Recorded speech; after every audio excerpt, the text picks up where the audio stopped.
Ida Mouride la ñëw tey kii di Socé Diop Dione présidente conseil départemental ñëw ci CEM bu Ida pour waajal li xam ne mooy débat d'orientation budgétaire bi war def le 18 pour ñëw déglu leen xam seen i jafe-jafe pour ñu mën ko boole ci document bi xam ne moom la ñu war a tëgg pour wote budget bi le 21 janvier tey nag agsi nañ ci CEM bu Ida moom Socé Diop Dione ànd nag délégation bu am solo ñu gis ci ki xam ne moom mooy premier secrétaire élu bi ji ci chef de cabinet mais itam gis ki xam ne mooy yor commission éducation mais gis ci ki xam ne mooy yor communication bi di monsieur Diouf ñoom nag ñoo agsi fii ci commune bu Ida comme niñ ko nar a defee nag ci commune yi yëpp fu CEM nekk ci département Koungheul ci côté éducation war nañ fa dem seeti la xool nuñ toogee xool lan mooy seen i jafe-jafe pour mën ko boole seen i budget ñu déglu monsieur Diouf bi xam ne moo yoroon kàddu gi mu ubbi. Donc de monsieur Abdoulaye Diawane, son chef de cabinet, de madame Mame Fatou Dramé, la première secrétaire élue, de monsieur Mame Cheikh Fall, qui est un conseiller départemental, président de la commission éducation, surveillant au lycée El Hadji Ibrahima Ba de Koungheul, et moi-même le chargé de la communication. Moi, j'ai ouvert le CEM de Ida Mouride en 2010-2011. Donc, c'était avec Bourama Diatta, Vieux Benjamin Diatta et Camara, Mac SVT. Maintenant, nous sommes ici dans le cadre d'une tournée. La présidente voudrait maintenant faire le tour des lycées et collèges du département pour savoir donc la situation, les priorités, surtout les priorités. Quand on parle d'expression de besoins, on parle surtout des priorités. Quand on sait qu'on s'achemine vers le débat d'orientation budgétaire, il est normal qu'elle se déplace pour savoir actuellement ce qui se passe effectivement au lycées et collèges. C'est dans ce sens que nous sommes ici. Meilleur de vous faire asseoir sur ces sièges. Ça veut dire que donc le bureau, si vraiment vous pouviez peut-être faire quelque chose là-dessus, ça allait nous aider. En ce qui est des salles de classe que vous avez soulevé tout à l'heure, la personne qui peut-être a dit que nous avons assez de salles de classe s'est trompée. Vu que au sein de l'établissement, nous avons 6 classes pédagogiques, alors qu'il y a seulement 5 classes physiques. C'est pour dire qu'il y a une classe normale. Ce qui m'a poussé, lorsque je confectionnais les emplois du temps, d'essayer de faire ne serait-ce qu'une petite réduction horaire pour que cette classe normale puisse avoir le maximum ou le minimum d'heures. Ensuite, à la salle des profs, il n'y a pas assez de matériel. L'ordinateur que le maire nous a donné, j'ai dit au principal, si c'était en ordre fixe, on allait peut-être laisser l'ordinateur à la salle des profs pour que les enseignants puissent en servir. Mais malheureusement, il arrive souvent pour les enseignants d'éprouver des difficultés pour la confection des sujets de devoir ou bien des séries d'exercices. Souvent aussi, après réunion, il est très difficile de pouvoir rédiger un PV parce que nous n'avons pas le matériel nécessaire. S'agissant de l'autre maintenant, des bureaux de surveillants, malheureusement, nous n'avons pas de surveillants. C'est moi qui, à la fois, qui est dans les salles et surveillant si le principal n'est pas aussi, j'essaie d'assurer ses arrières. C'est pour dire que le matériel nous manque. De la craie. Voilà ce que nous avons comme de la craie. Cette craie nous a été dotée par le maire. C'est pas de la craie lisse.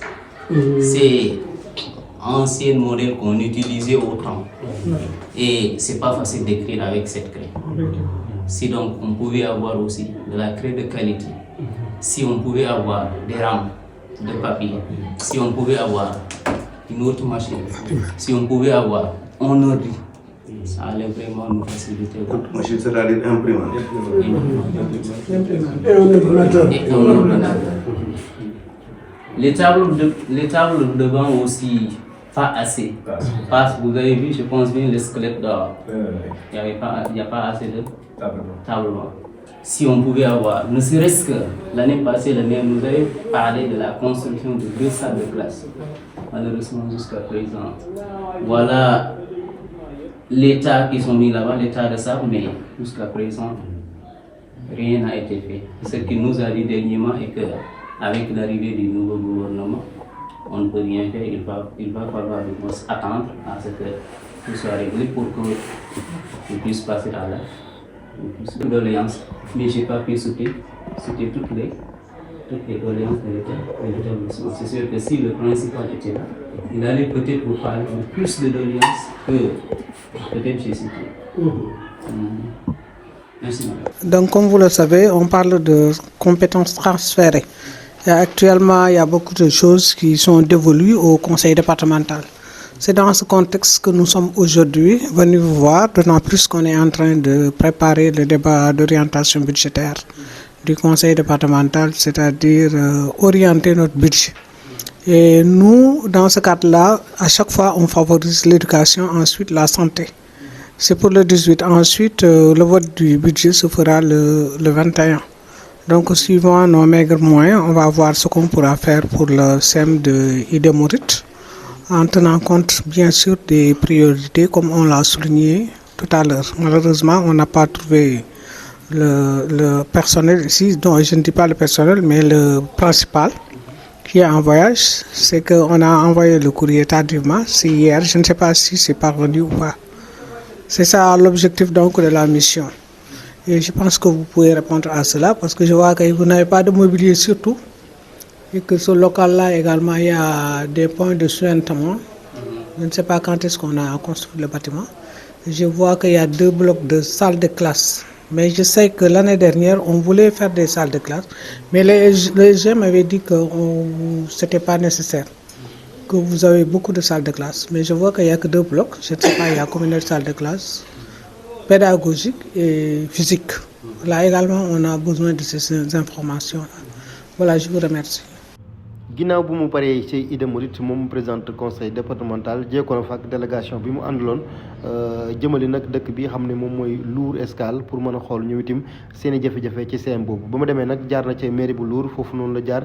kii xam ne moom mooy Ascom ba moo ko fa dalal balaa moo jee ko foofu noonu nag dem fële na la ca CEM ba fekk fa kii xam ne mooy principal bu fa nekk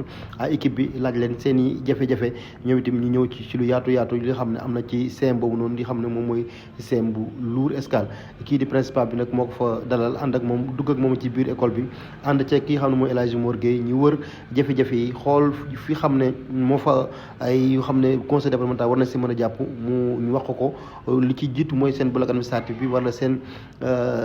fii xam ne moom lay enseignants yi di noppaloo mooy mbaar mi ngeen gis ni mu nekk loo xam ne lu doy waar la waa Lour nag bëgg ku leen defaral benn bloc administratif boo xam ne enseignants yi dañu am benn salle des profs mën di fa noppaloo parce que foofu la ñu toog pour corriger ak yeneen moo tax ñu moom principal ñëw na ci lu yaatu ñu déglu monsieur Diouf. Élu de monsieur Mame Cheikh Fall, qui est souverain au lycée El Hadji Ibrahima Ba, conseiller départemental et président de la commission éducation. Nous nous sommes déplacés ici pour rencontrer le principal, l'équipe pédagogique et les élèves. Malheureusement, pour des contraintes de temps, nous sommes arrivés après le service. Donc, du moment que l'éducation est une compétence transférée, le conseil départemental s'apprête à voter la loi d'orientation budgétaire. Maintenant, il fallait se déplacer pour voir la situation sur place, voir le principal et ses collaborateurs afin de nous enquérir de la situation, de savoir donc les manques, surtout donc les priorités du collège en matière donc d'éducation. C'est ça donc l'objet de la visite. Nuyu ku ci nekk turam ak santam di rafetlu bu baax journée bi nga xam ne tey suñu kilifa di sunu yaay mu nekk conseil départemental journée bi nga xam ne ñëw nga ko tey Lour Escale ñu ngi lay dalal di rafetlu nag bu baax say jéego ndax tey lii daf di loo xam ne ñun ñëpp ñoo ko bokk kon bu yàlla defee ñu bokk ko seq ko ngeen déplacé wu ñëw fii tey ci. Vous, avec votre délégation, il y a mon collègue doyen, M. Diouf, votre cabinet. Nous nous réjouissons de votre présence ici. Franchement, nous nous réjouissons. Parce que je ne m'attendais pas à ça. Je suis venu ici en 2022. J'ai pris service au CEM ici le 26 septembre 2022. Juste après ma prise de service, j'ai même écrit quelques correspondances au conseil départemental, mais je n'ai pas eu de retour. Nous réjouissons parce qu'on a un CM avec un certain nombre de difficultés. Déjà, on a des salles de classe. On ne se plaint pas par rapport aux salles de classe. Avec le projet AGEROUTE, si les salles sont finalisées, nous serons à 9 salles. Donc on a 8 classes pédagogiques. Donc là, vraiment, pour les salles de classe, on n'a pas de difficulté. Mais le gros problème ici, c'est un CM où il n'y a pas de bloc administratif. Donc, raison pour laquelle on a imaginé une salle de profs à l'air libre comme ça, pour pouvoir vraiment passer les heures de récréation, donc les minutes à la récréation sous une mini-case, comme on dit, une mini-case. Bon, vraiment, nos priorités, c'est d'avoir un bloc administratif. Là, c'est vraiment une doléance qui nous tient à cœur. Derrière ici, il y a, en collaboration avec les fils du village, ils sont en train de nous construire 2 toilettes pour les professeurs, parce qu'ils n'en ont pas. Il y a pour les profs. Pour les élèves, il y en a, mais pour les profs, il n'y en a pas. Donc, avec la collaboration des jeunes du village, donc le mouvement MPTSL avec Tchongan, Ali Tchongan, ils sont en train de nous construire 2 toilettes pour le corps professoral. Là aussi, c'est l'occasion vraiment de le signaler. Et nous leur disons vraiment merci. Donc, ils ont commencé, bientôt, ça va se terminer. Franchement, nous réussissons. Nous réussissons de la visite de la présidente du conseil départemental pour s'enquérir des difficultés que rencontrent les CM. C'est des CM qui n'ont pas de moyens financiers ni moyens matériels. Mais on se débrouille. Également, malgré ces manques de points, c'est des CM qui font des résultats internes comme externes. Si nous prenons le cas du CM de Lourdes, on va parler du département sans parler du CM. Ça, y en a pas. Sinon, si on n'occupe pas le premier rang, on est au deuxième rang. Et je pense que nous occupons le premier rang. Donc, malgré les difficultés, le corps professoral fait tout pour avoir de bons résultats. Malgré les difficultés, vous avez vu, donc, c'est un CM où vraiment il y a un certain nombre de difficultés. L'AP est là, il peut apporter quelques mots là-dessus. Donc, vraiment, le bureau est de l'autre côté, donc on fait la navette entre le bureau et le CM. Donc, vous avez un bloc administratif, ça va amoindrir les difficultés, ça va également diminuer les déplacements. Voilà, ginnaaw CM Lour Escale moom mii di madame Soss Diop Dione présidente conseil départemental ak délégation bi xam ne moom la ñu àndoon dem nañ ca CM bu Ribot Escale ka leen fa dalal nag mooy le principal As Diop, mais balaa boobu jaar nañ ca mairie ba saafanteeg ña fa nekk bañ fa jeekoo nag ci lañ dem ca CM ba dal As Diop dalal leen ñu visité xool la fa manqué ak lépp, gis nag ay abri provisoire yoo xam ne am na ca lycée ba ak ay bâtiment yu màggat yu xam ne foofu la ñu def CM ba, mais tim mu nekk loo xam ne daal moom jot na ko constaté, xam ne lii daal am na lu ñu ci war a mën a changé. Mais tim dem na tim ca CM bu njëkk ba, ci CM bu bees bi xam ne 4 classe def nañ ko fa, ñaar yu xam ne mairie ba moo ko fa def, beneen 2 classes yi ki xam ne moom mooy waa Azirut ñoo ko fa def. moom nag mu constaté loolu bi mu paree nag toog na déglu leen ku ci mel ni As Diop président CG ba ak AP ba ñuy wax ne seen jafe-jafe ñoom ñëpp ñu ngi ko sukkandiku daal bu ñu amoon benn bloc administratif boo xam ne daal am nañ foofu ca seen CM bu bees ba dana nekk loo xam ne dana arrangé. Salle de classe yi tim doyul, bu ñu leen ko mën a yokkal tim fekk fa 4 yi xam ne 2 mairie ba ko def, benn bi Azirut dina bokk ci loo xam ne tim lu am njëriñ la. loolu daal bokk na ci loo xam ne dañ fa jëlee comme ni ñu ko defee saa su ne rek bu ñu demee tim déglu nañ leen ñoom ñëpp ñuy wax. ki xam ne tey moo nekkoon yoroon kàddu AP ba ak CG ba yëkkati na fa kàddu wax bi ñu pare nag moom am na ay tontu yu jeekoo ci cobaan ba ci Moussa Diouf yëkkati nañ ko moom madame Dione tim tontaan naa ne Lour ak Ribot dimbali ñu nga jotale ñu conseil départemental nekk suñu bopp ci yéen loolu moom yóbbante la woon xaw ma ndax ak génn leen ko beneen bi suñu CMB ku fa jaar ku nekk gis la nga xamante ni tey mooy la fa war doo ma leen ko jàngal, yéen a ma gën a xam bu baax a baax liñ leen dénk lan la ak aussi encore lan moo leen ci war ak la leen ciy xaar xam ngeen lañ manqué bari na. bu ma toogoon fii di ko lim duñ fi juddee lañ manqué daal bari na maanaam Soss Diop lañ manqué bari na te tàllal nañ la loxo te dañoo bëgg nga jàppale ñu. ginnaaw yàlla dafa defoon nga taxaw fii tàllal ñu loxo ne dama bëgg ngeen jàppale ñu, ñun de defoon nañ la ñu war li des nag dañoo bëgg yow it nga gestuñu xam ne kat comme niñ la ko waxee sànq yàlla dafa def dañoo nekk CM bu ndaw la, affaire yi dara doxut te instant biñ toll nii yéen rek yéen ñu mën a suuxat ko moom kat nit ki nag li ko war a suuxat moom bu taxawee boo waxul la nga xamante ne mooy jàngoroom yaakaar naa du mën a saafara. classe ndax biñ toll macha allah ñun am nañu ay élèves léegi ndax ñun suñu jëm bopp ginnaaw yàlla ak yonent bi dañuy sant maire suñu maire bi danañ ko sant ndax deux classes yi nga xam ne ñoo fa ne yàlla ak moom ndax ñëw na fi taxaw ñu di ko jooy mu ne man sax pour ma taxaw fii jaxool ñaari abri yi dafa maa métti am na benn année boo xam ne ñëw nañ foofu ci problème évaluation examen xale yi man yaakaar naa am na koo xam ne fi ñu toll principal Ndiaye moo ma ko présenté woon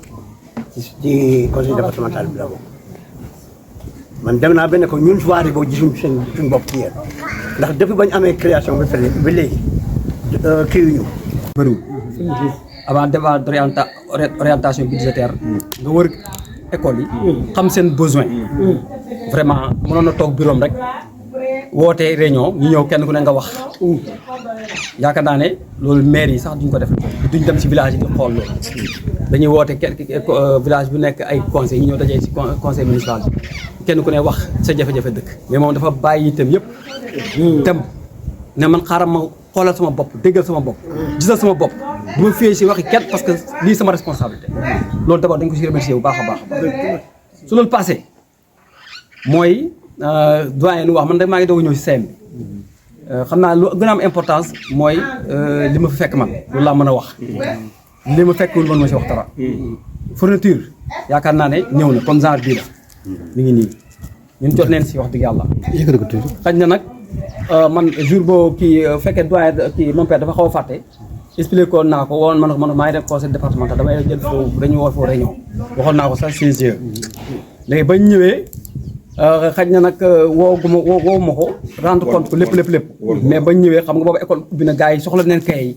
ñu joxe ñu les cas nécessité ak yeneen ki li ci des ñu denc ko pour en attendant bu ñu demee ba ay pousse ko wala yeneen ni wala cérémonie kii ñu jox ko les meilleurs élèves comme cadeau noonu leen ko doxalee comme matul parce que matul mënoo ko séddale kenn ku nekk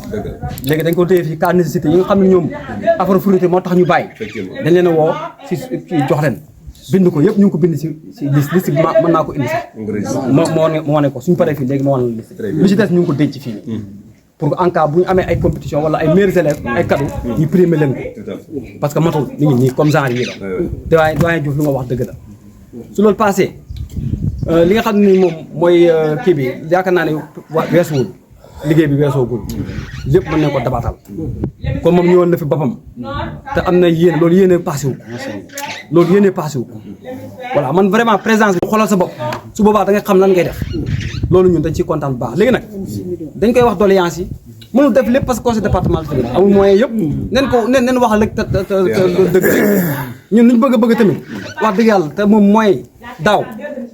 jël na ne defal na benn lycée si xaalisu conseil départemental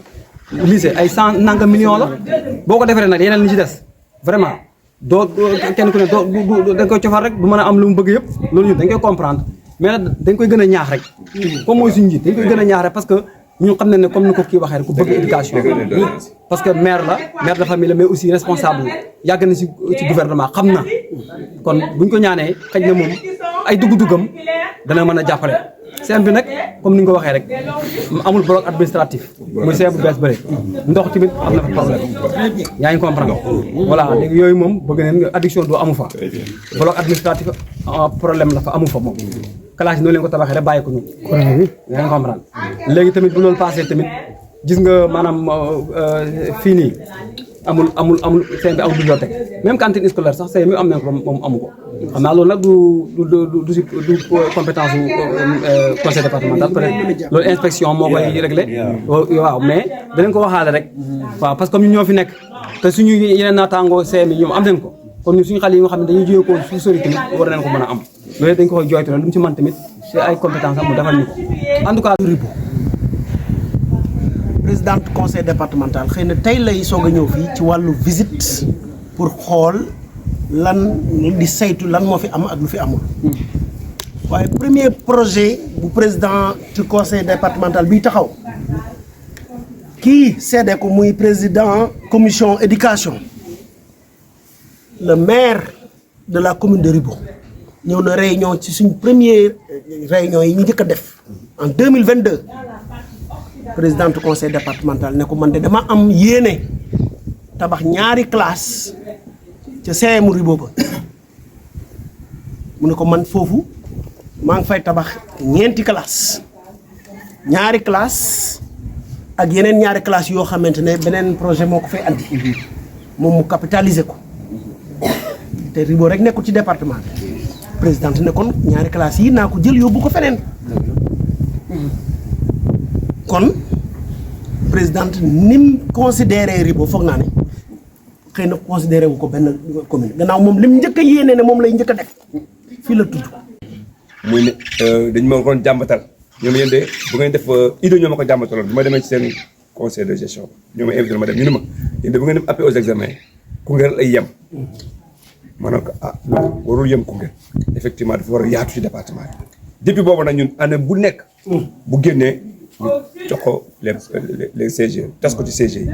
ñoo koy jox seen part CGE bu jotul nañoo def réclamation auprès de man na ma jotuma suma part boo man xam naa fi ma koy réclamer jee parce que xam na ñu ngi ko joxoon loolu pour mu leer beneen bi mooy fourniture yi comme ni nga waxoon dañuy dem ci IEF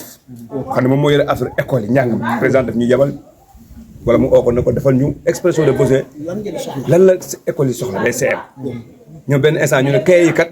buñ ko indee ci école yi daanaka day fekk xale yi kii bi ak xale yi jot nañ kay fekk xam comme da ngay am li ñuy wax fournisseur dafay yéex a génn affaire yi day fekk parents yi bëri jot a jënd kaye te kaye day ñëw mais dañuy yàkkamti day fekk njàng mi bëgg a commencé léegi su ko defee nag IEF na kon léegi nañu changé ñun ñu dem ci débat d'orientation ñun nañu changé système bi ñuy def léegi au lieu que ñuy jël ay kaye di ko joxe nañu def ay rames de papier nañu jël photocopieuse nañu jël agrafe nañu jël matériel de bureau yu bëri ñu jël ko ba jënd photocopieuse man bu jël 2 millions teg ko au niveau de l'IEF pour les principaux mooy photocopieuse bu nekk IEF c'est à hauteur de 2 millions mu ngi ci actuellement pour coordonnateur de CR lu ngeen di photocopier yi boo ko yëmoon defam ñu photocopier la te du nga ci fay dërëm donc loolu laa ci bëggoon joxe nañ école bu ne 153 cahiers de 200 pages 153 cahiers de 100 pages 23 cahiers de TP 7 machines calculatrices daaw ba école di tëj Gilbert Ndiaye moo fi nekkoon Gilbert conseil départemental appuyé nañu bu ñuy waaj a def évaluation yi papier ak encre collège yëpp jot nañ ko papier ak encre pour reprographer composition waaw yow nekkoon foon Gilbert a ngi foon te bu ñu koy joxe mu ngi toog maa ngi toog daaw bi ñuy joxe appui aux examens IEF Mamadou Oumar Gueye lañ ko jox mu am ñetti lycée au moins yoo xam ne nii yu mag lay doon mais ay CM li ñuy jëy rek ériger leen en lycée yokk fa ay salle de classe mu mel ni Missirah yokk nañ fa ay classe érigé ko en lycée defe naa moom laa fa dégg comme lycée léegi bi ma gisee loolu communauté éducative bi ñëw seet si ma bindaay la tam ne foog ñu créer benn lycée d'ailleurs sax am nañ site bi ba pare ma jël crédit yi ñu amoon yëpp def ko foofu créer leen benn lycée ba nga xam ne fu mu ne ñu ngi nooy moo tax mënuñu woon def benn intervention dans les lycées suñu yóbbu ne pratiquement année bi passé lañ jot suñu budget bi beneen budget bi ñu ko jotee ñu ñëw fi nga xam ne fa lañ logé woon conseil départemental bi waa kii ñoo ko doon jël en charge état bi patrimoine bâti de l'état ñu xëy benn bés huissier ñëw nañu da ngeen di génn parce que patrimoine bâti de l'état bi nee na mënatul leen a luyee alors bailleur bi sax dafa def preuve de compréhension bàyyi ñu ko mais ba léegi fayeguñ ko sax léegi ñun ñu continuer jël location bu ñu ko jëlee ma ne leen kon nag ren budget bi comme ni ma tabaxee woon lycée bi damay tabax bâtiment pour conseil départemental bi dem fa comme niñ tabaxalee mairie ñu bind ñu war a bind ñëpp pour ñu jox ñu suuf par malheureusement amuñ suuf alors ci lañ defee réaménagement budgétaire te ça rek defar nañ ci ay salle de classe bloc administratif réhabilité poste de santé defar ci infirmerie pour lycée bi ndax lycée dafa war a am infirmerie ndax xale yi bu ñu def EPS mën nañ daanu mooy li ñuy wax ay ginne mbay mu naag duma le temps que ñu leen di jël di yóbbu hôpital mën na lor ñu programmé ko ni ko Lamine waxee débat d'orientation budgétaire moo ñu indi mais état des lieux moo ma indi ñëw def si état des lieux xool réellement di fi nekk parce que à chaque fois ñun dañuy bind IFB rek na ko expression des besoins donc moom day bind rek jox su fa dina am yoo xam ne du clair parce que peut-être moom téléphone lay jël woote mais moo tax ñu ñëwal suñu bopp xam lan la pour bu ñu demee avant ñuy def kii ñuy def réunion di leen ñaan nag débat d'orientation budgétaire bi ngeen ñëw lii ngeen wax nii ngeen waxaat ko fa bañ cee te virgule ñu tontuwaat leen bu ko defee ñun ñuy jël le 18 lañ koy def fële à Kër Serigne Diabel bu ko defee ñun aussi danañ jël priorité yëpp teg ko teg ak kilifa toog ak kilifa yi seet li nga xam ne moom lañ mën a commencé def daal di ko def waaye danañ def tuuba commune yi nga xam ne ñoo prioritaire danañ leen ci mosal loolu moo fi doon suñu tànk tey